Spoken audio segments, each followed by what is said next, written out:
High, welcome to my another mini blog. এটা অনেক দিন পুরনো ব্লগ আজকে তোমাদের সাথে শেয়ার করলাম।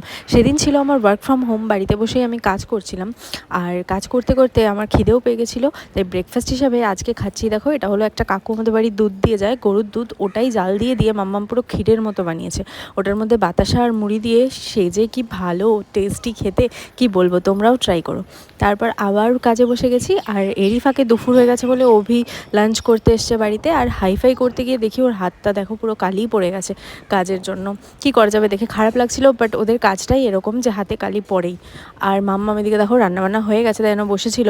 আর আজকে আমাদের বাড়ি কচুর শাক হয়েছে, তাই সবাই মিলে বসে খেয়ে দিয়ে নিলাম। কী কী খেয়েছি দেখতেই পাচ্ছ। আর তারপর আবার কাজে বসে গেছিলাম।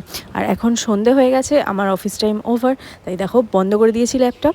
আর এবার খাবো চা, সবাই মিলে চা করে চা খেলাম। আর তারপর একটুখানি বেরিয়েছিলাম অফিস সাথে ঘুরতে, ঘুরে টুরে এসে খেয়ে দিয়ে এখন ঘুমিয়ে পড়বো। সো